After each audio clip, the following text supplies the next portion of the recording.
I tried to win over my crush, but my friend won my heart. What the heck? I mumbled, staring in utter shock at my friend who just kissed me. Ezra, why did you kiss me? He stuttered. It's part of the lesson I'm trying to teach you. I'm trying to teach you how to kiss. By kissing me? How do we practice without being practical?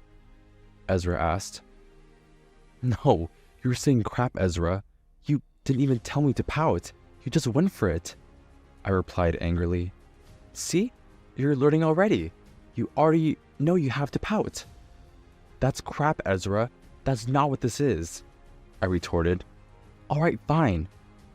I have a confession to make. I waited in suspense for what he was about to say. I looked down at his feet, like he was searching for answers. Why did he kiss me? He was supposed to be teaching me how to kiss someone else.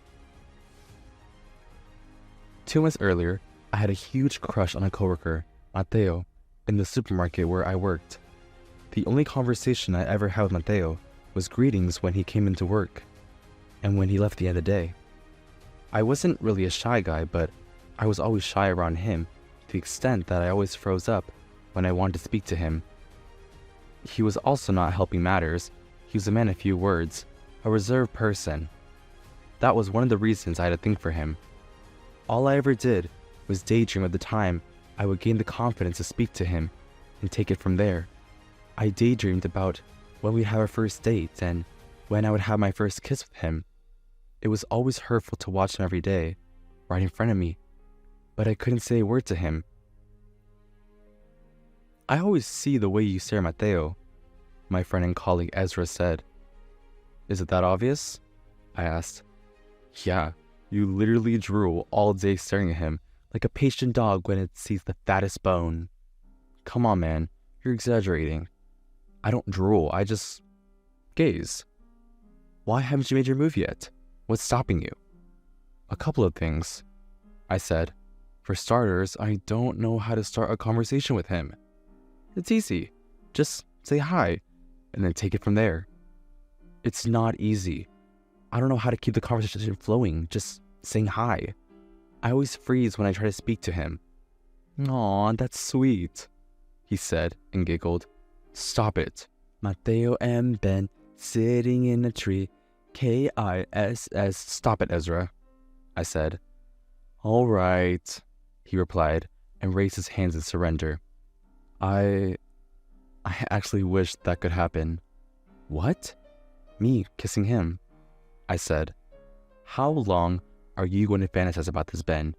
If you don't do something about it soon, someone will get to him before you.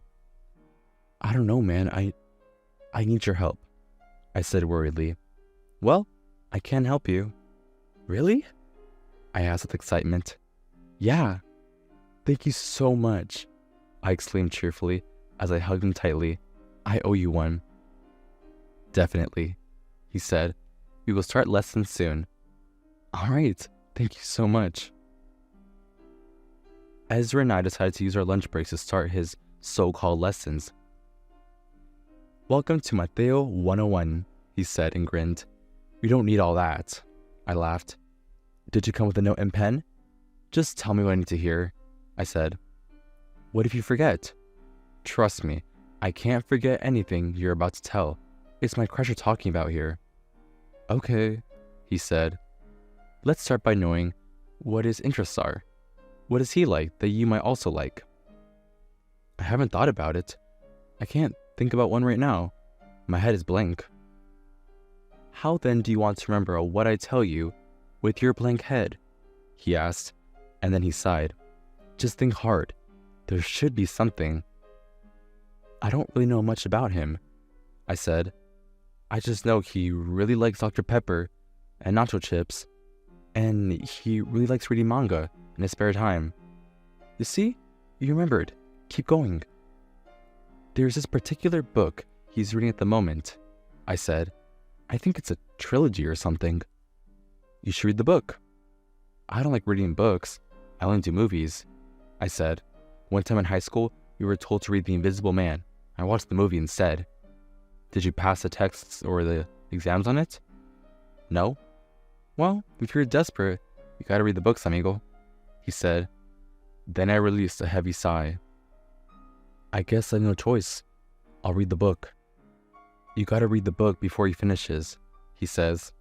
What? Yeah, you got no choice. You gotta be ready when he asks the questions. Okay, fine, I grunted.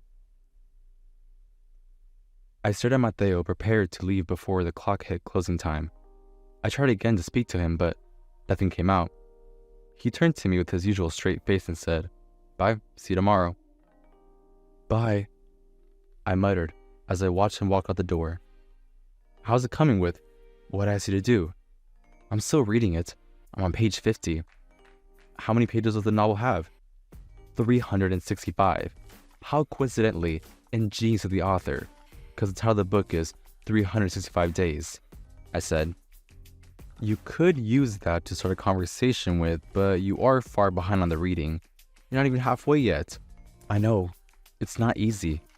Just speed it up, he said. It's one thing to find the right words to say. It's another to find the confidence to say it. You need confidence, Ben. I know, right? How do I get it? It's something you find in you. Probably gathering dust somewhere in you, man. Dig it out. You're speaking in parables, Ezra, I said.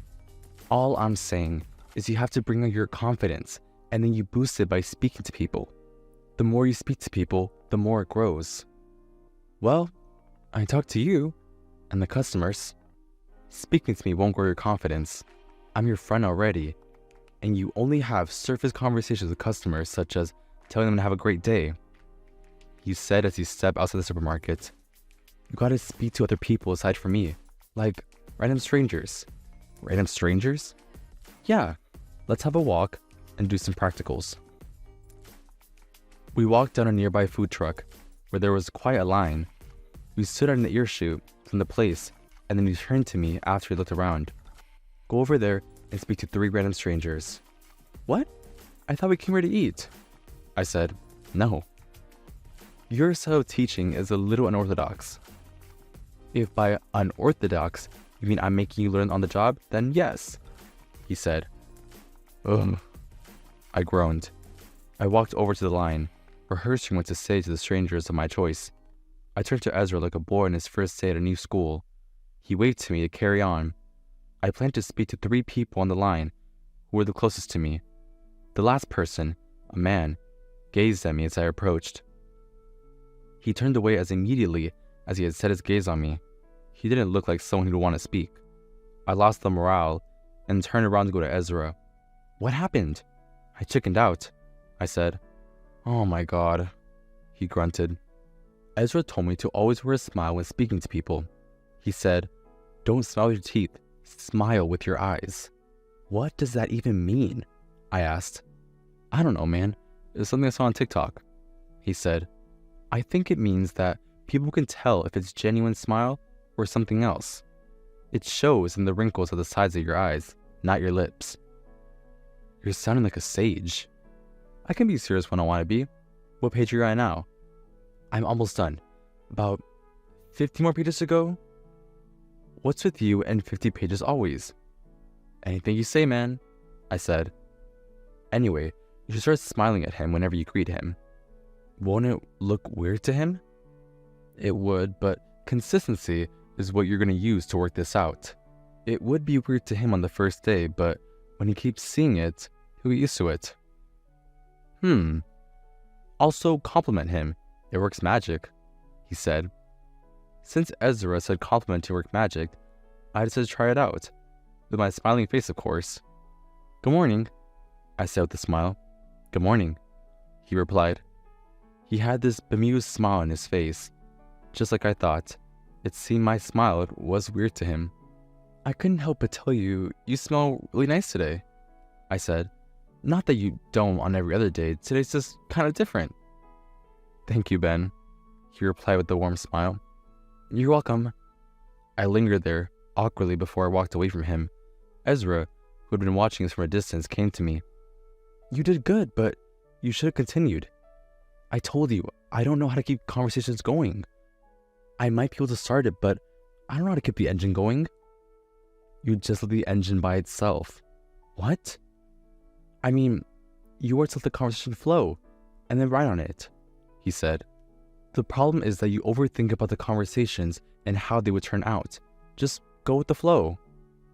I mumbled. You sure that would work? What if I say something stupid? Life is a risk. You just gotta risk it. Something stupid might be funny or not. Just watch your words and don't overthink them. You tend to say something stupid when you overthink because you're trying to stick so hard to your prepared script. It's not an exam or an audition. Does that mean I shouldn't think of what to say? We all think what to say, just don't overthink the outcome too much. Some amazing words that would go a long way might not get out of your mouth as a result of too much scrutiny. I like this Ezra than the other dude who smokes weed almost all day. Where are you gonna get the words? He asked and smiled. Whatever. The following week came, and Ezra had been making me try to speak with random strangers. I was able to speak with an old woman trying to cross the road, a man at the diner, a cop writing a parking ticket, a lady at the supermarket, a statue, a pigeon. It's all to boost your confidence, that's all, he said after I spoke to the pigeon that fluttered away. I think my confidence is boosted enough. I need to try to speak with Matteo, I said with glee. Not so fast, man. Your confidence doesn't just grow that way. What way then? We gotta see if your self-esteem is good enough.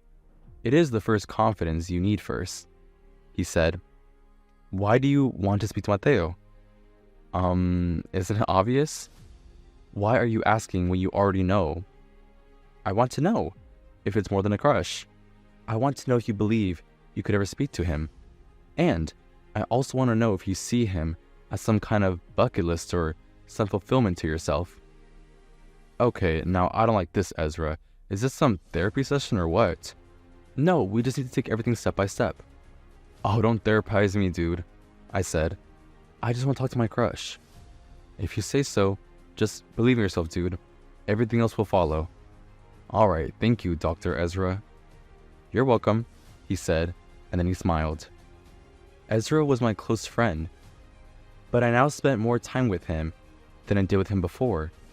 Before, he was just my close friend because he was the one that I was close with at work and outside of work.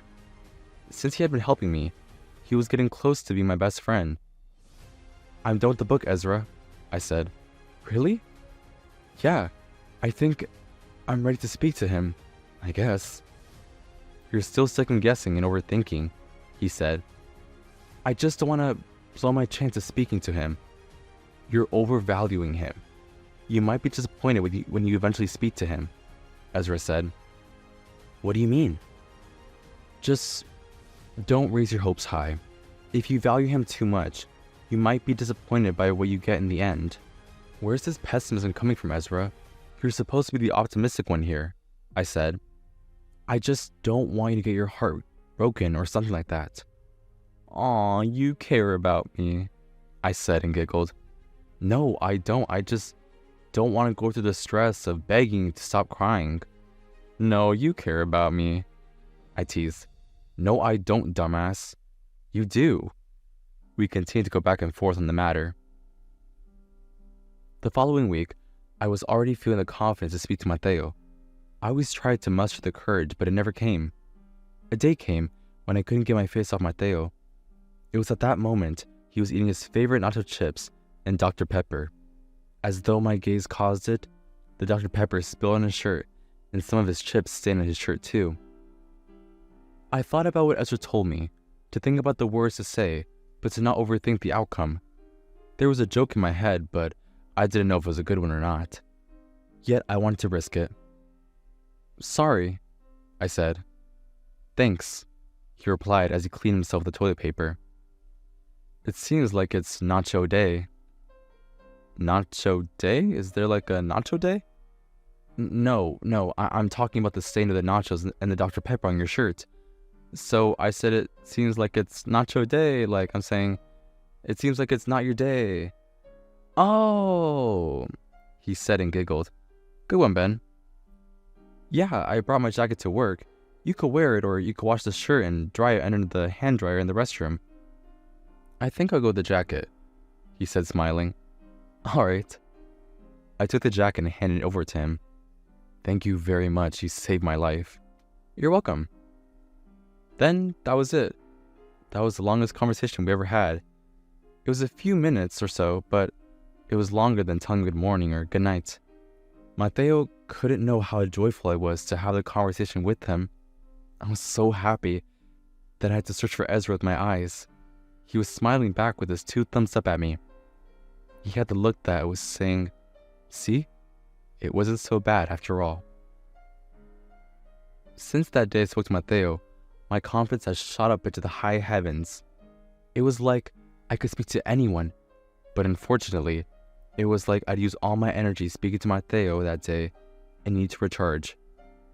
Besides, Ezra didn't give me the go-ahead to speak to him about the novel. How am I going to know if he likes me back? I asked Ezra one day after work. It's too early to tell. You would never know until you made your first moves. When he likes you, there will be signs. What move could I make to make him like me? Just be you. You're an amazing guy. I'm sure he's going to fall in love with you. I'm sure. Thanks, man. You're welcome. What could be a sign he likes me? It's kind of too early to discuss this, he said. You don't know whether he likes you or not. But you just said he's gonna like me. I don't know, he said, and his voice trailed off. What's wrong with you, man? What's going on? I asked. I just have some things going on in my mind, he replied. Come on, talk to me. What's going on? I think I like someone, but I like someone else, he said. What do you mean by that? I'm not sure of the feelings I have for him. I think it is growing. I just have this sting in my heart when I see him with that person. Like that should be me. Have you made your moves on him? I am in the process, but I'm beginning to doubt he'll like me back, he said. Aw, poor Ezra. Is he someone I know? Maybe I could find out from him. No, you don't. Oh, bummer, I said. Remember I said I owe you? In case you need my help, I'm more than ready. You've been really helpful. Thank you, Ben. I'll inform you when I need your help, he said and smiled. His gaze on my face lingered on me a little before he said, I should get going. I've been feeling sleepy all day. Can you drive? Want me to drive you? No need. I can drive. I just need to quickly hit the bed, he said. I slept late last night. You sure? Yeah, thanks, he said. All right, see you tomorrow. He waved to me, and then we left. The next day, Ezra and I were having lunch in the break room. I didn't notice he had been staring at me for quite a while, until I raised my head. He had this satisfied smile on his face. Why are you smiling? I'm just staring at the perfect mustache on your lip. You look like the Lorax with it, he said. He was talking about the foam mustache from the whipped coffee I was drinking. Oh, come on, you're exaggerating, I said, as I tried to wipe the stain. It's still there. Then he leaned toward me to wipe it off my lip. When he leaned to clean it, there was no place to turn my eyes but his face. I had no choice but to have my gaze on his face, and it caused some thoughts in my head, like me realizing he was actually handsome. His eyes caught my gaze for a fleeting moment. He pulled from me, and then the thoughts disappeared. Thanks. You're welcome. Then there was a little awkward break in communication. It was just my gulping throat and the random squeak of our chairs that broke the silence. Then later, we found our way out of the break room, one after another without saying anything. It was a busy day at the supermarket, and there was a long line of customers. I was focusing on ringing up the next shopper while Ezra stood behind me, chatting with the customers. Most customers liked him. Suddenly, a man in a loud shirt stepped up to the corner, visibly angry. He slammed his items down and glared at me. "Can you hurry it up? I don't have all day." "I'm sorry, sir. I'll be as quick as I can," I said softly. The man scoffed, rolling his eyes. "You call this fast? Do you even know what you're doing?" he asked. I glanced at Ezra, who had noticed what was going on. Without hesitation, Ezra stepped forward with a firm expression on his face. "Excuse me, sir," he said. "Is there a problem?" "I'm just telling the slowpoke to hurry the hell up. He's doing the best he can." "And I'm saying he's being a sloth," he said. "He's going at the pace he can as a human. I guess y'all should employ robots then." "Your impatience isn't going to help anyone, sir," Ezra said. The man shot Ezra a surprised look. "Who do you think you are?" "I'm someone who believes in treating people with respect. You may think you're entitled to a quick service, but that doesn't give you the right to be rude." I could feel the warmth in my chest, the warmth when you feel pleased about someone. "Whatever, I just want to check out," the customer huffed, still seething, but now taken aback by Ezra's intimidating confidence. He must have felt small when he saw no one was supporting him. "Then let's get you checked out," Ezra said. He turned back to me and gave me a slight nod. I smiled as I watched him walking away. "Thanks for standing up for me, Ezra. I'm really grateful," I said. "Oh, it's nothing," he said. "When do you plan to speak to him?" "It's getting closer by the day," I said. Somehow, I kind of feel I would blow it up. "Why do you..." He suddenly paused and sighed. "You know what? How about we practice?" "Do we have to?" I asked. "Absolutely. You need to practice if you're going to ask him out. Just think of it as a rehearsal. I'll be Matteo, and you'll just be you." "Fine. Don't worry. Just imagine it's casual.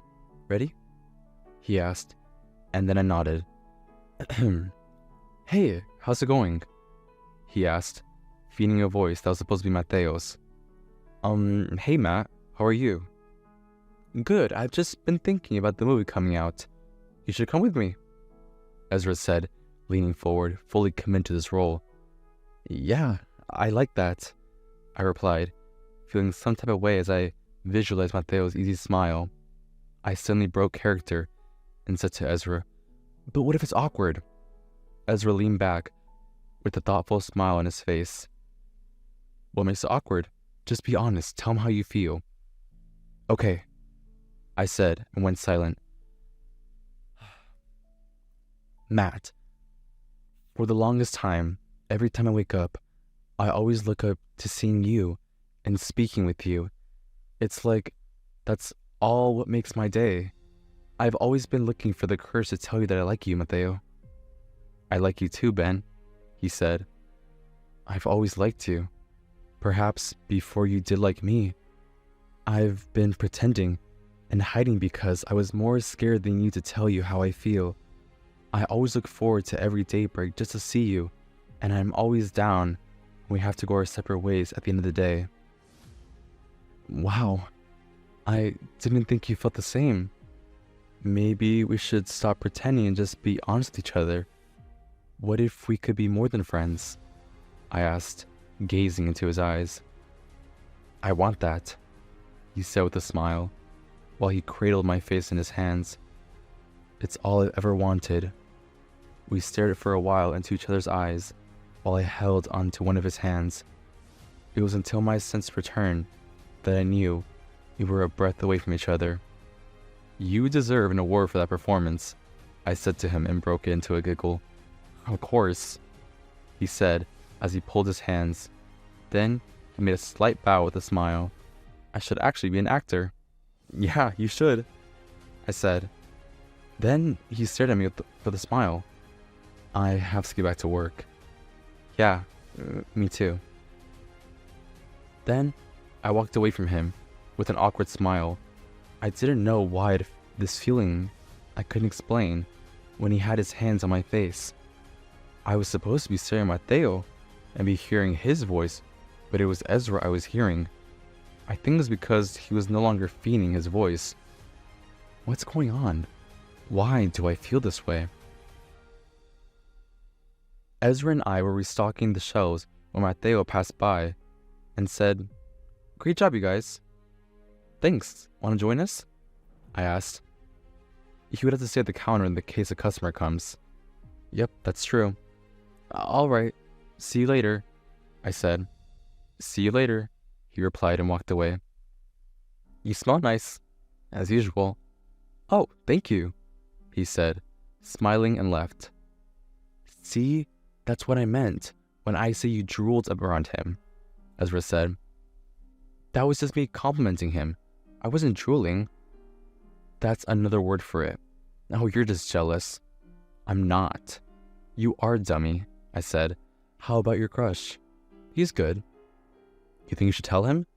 "Maybe he's the one who really likes you, and you probably need to make him realize it," I said as I climbed the ladder to put some of the stocks on the top shelf. Maybe. What if he really doesn't like me? "I guess there are many fishes in the ocean. You'll find a better fish." "But that's the fish I want," he said as he passed the products to me. "You will find a bigger and better fish. It's his loss." My words suddenly broke off when I tried to take another step, but I didn't calculate well, so I lost my balance and down I went. But before I could touch the ground, Ezra caught me. But somehow, our gaze were on each other's faces, his hands lingering to touch still on my body. His eyes were roaming around my face, shifting between my left and right eye. Guys?" someone said, and we suddenly became conscious of ourselves. We immediately separated from each other. It was Matteo. "I need help out here." We'll be there soon," I stuttered. "We were about to put the last one on the shelf." "Okay," he said, and walked away like he didn't see a thing. "You can go. I'll finish," Ezra said. Okay, thanks," I replied, and walked awkwardly from him, asking myself what the hell happened there. Ezra and I never talked about what happened when we were restocking. We just forgot about it and continued like nothing ever happened. I thought it was just our feelings playing tricks on us. He had feelings for someone else, and I had feelings for Matteo. Stupid hormones. "Ezra, would you believe if I told you I have not had my first kiss?" "I would never believe it," he said. "Well, I haven't." "What were you doing throughout high school?" he asked. "Keeping my identity so no one would bully me about my sexuality," I said. "Oh wow, it was different for me. I was quite open about it. I didn't care about what those dumbos laughed at me for owning up to my sexuality. I wish you were with me in high school. I would have probably had the courage to speak it to Matteo." "You would have been hiding under my shadow or something," he said. "I was quite popular." "Oh really? But I'm glad we are friends though," he said. "Yeah, me too," I replied. But back to what we were saying. I planned to have my first kiss with Matteo. "Oh, really?" he asked. There was the way he said it, but I didn't think too much about it. "Yeah, I would need lessons on how to kiss. There's nothing much on the topic, but to pout your lips and go for it," he said. "It seems like kissing is a knowledge everyone is born with. I don't think I was born with it." Ezra chuckled immediately when he heard my words. "It's no big deal," he said. Then he stared at me for passing minutes. Then he pulled closer and held me at my waist. "All you gotta do is lock his focus on you with your eyes. It's in the way he gazes at you that you would know whether to go for it." "Oh," I said.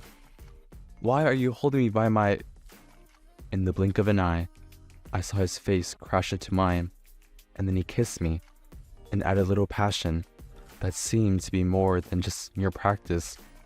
I pulled my lips from his and pulled away from his grip. "What the heck?" I mumbled, staring in utter shock at him. "Ezra, why did you kiss me?" He stuttered. "It's part of the lesson I'm trying to teach you. I'm trying to teach you how to kiss. By kissing me?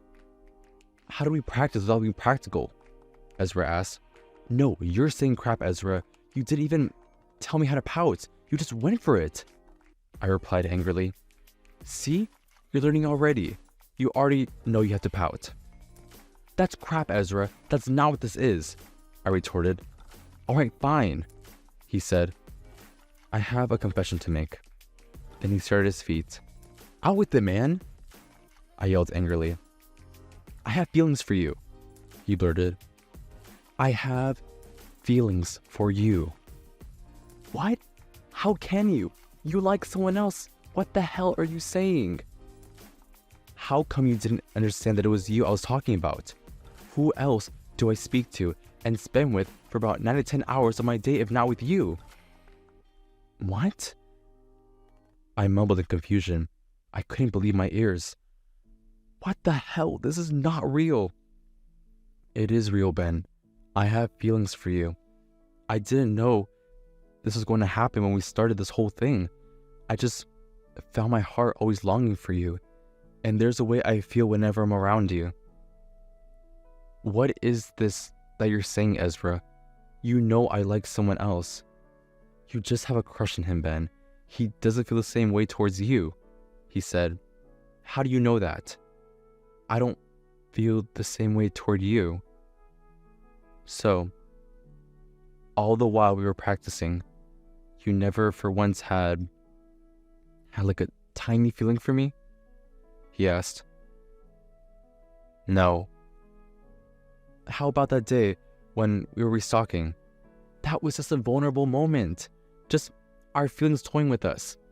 My feelings must have been tilted toward you for a moment when I fell. Ben, Ezra, I like Matteo. I'm sorry, he said. He's the one I've always liked. There are many other fishes in the ocean, Ezra. You'll find a better one. But you're the one I want, he said, with his voice breaking. It's you. I didn't know what to say to him, but to stare at him in shock. Say something, Ben. I don't know what to say. Just say something, anything. I mumbled. What seemed easy in my head right there on the spot was to walk away. I didn't too long before I walked away. Ben! Ben! He called behind me while I was walking as fast as I could so he couldn't catch up to me. After that day, things became so awkward between me and Ezra. We stopped speaking and he distanced himself from me. I began to feel like I was the bad guy. It now felt like I needed to muster the courage to not speak to Matteo, but to Ezra too. It was now harder to speak to Ezra than to Matteo. He never looked in my direction, or even tried to speak to me when I tried to. He always walked past me like I wasn't there. It was hurtful, and I wished it hadn't happened, but I didn't know which I didn't want to happen. Him teaching me how to speak to Matteo, or me not admitting that I had feelings for him too. There was no one to speak to. Ezra was somewhere near acting like he didn't know me. I had no choice but to turn to Matteo, who was reading a book again. You're reading it again? It's my third time reading it, he said. It's just so good. Yeah, I couldn't agree more. Wait, you've read it? Yeah, I said, then smiled. I loved the shock on his face. Oh my god, this is so nice, he said. What part did you like the most? Oh, I love the second part, I said. Did you know all 3 books have 365 pages? Wait, really? He asked, and flipped all the pages. Then he turned to me with an expression of shock, with eyeballs protruding. You're right. Oh my god, he exclaimed. I turned to Ezra, looking at us. He looked sad. He turned and walked away. I didn't know you read books. I try, I said. Tell me your favorite books, he asked with glee, and then listened with rapt attention. I stuttered. I've read a lot of books to the extent that I can't remember them. Why? I don't have a good memory, I said, and smiled nervously. But I think I have a list of books I have read somewhere in my diary. I tried to search for a fake diary I didn't have. Oh my god, I can't find it. I must have left it at home or something. Oh. I remember reading the whole Harry Potter series one time, I said. Oh, that's another favorite of mine. The Half-Blood Prince is my all-time favorite. Same here, I said, and then he continued to babble about nerdy things he did while acting like I had similar interests in it. What's the need to lie to speak to him when I'm true to Ezra? So this is what I've been chasing? A conversation with Matteo? I asked myself. I suddenly felt that disappointment Ezra talked about one time. There was no spark. The spark I expected just wasn't there. By the way, you're in a relationship with Ezra, right? He asked. Why did you ask? Obviously, you guys spend a lot of time together and do everything together. I see the way you look at him and the way he looks at you. You guys really do look cute. I muttered and looked in the distance. Thank you. You're welcome. I became disappointed at the same time confused. I was disappointed for what I expected didn't happen. I was confused if the disappointment was because of the feelings I had for Ezra, which I'd been denying. I played all those times I spent with Ezra. I saw in those moments that I was the right person, but I didn't know. I was busy chasing a fantasy, ignoring the real thing that had occurred between Ezra and me. How regretful and hurtful for you to realize that you thought you wanted someone else, but your heart wanted someone else. Then you spoiled it. I went to the restroom one day, and as I entered, I saw Ezra washing his hands. He stopped as soon as he saw me through the mirror. Hi, I said shyly. Hi, he replied dryly. He dried his hands and started walking toward the door. Ezra, you were right, I said. He then stopped abruptly in his tracks. He stared in the opposite direction and said nothing. Right about what? He asked. You were right, that I was going to be disappointed. When I spoke to him, he was friendly, but the spark I expected wasn't there. Glad you realized, he said and went for the door. I'm so sorry, Ezra.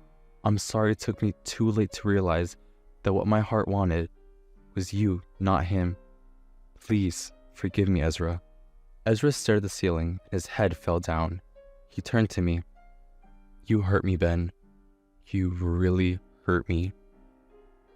I know. I just want you to know that I'm sorry. What do you want from me, Ben? I want us to go back to the way everything was. If we give it a chance for something more than friends, I said. I was willing to be more than friends with you, but you hurt me. That time is gone, Ben, he said, and opened the door. Ezra, I called, but he didn't listen. He just walked out. I really messed things up, and I wonder what I could do to make things go back to normal. I was angry at myself for what I did. I tried several times to speak to Ezra, but he never listened to me. Whenever I tried, he always walked around as though he was avoiding cow dung. I thought of many things to do to show him I'm sorry. Either they were so grand, or they weren't good enough to speak to his hurting heart. How long are we going to do this, Ezra? I asked him as I stopped him outside after work. I'm really sorry. How do I show you I'm sorry? I told you I've forgiven you. But you haven't forgiven me. Because the scar is there. I always see the scar. How could I forget that I was hurt when the scar remains? What scar? I asked. I'm speaking figuratively, but you know what I mean. Besides, I see you every day. How could I ever forget? I'm so sorry, Ezra, I said.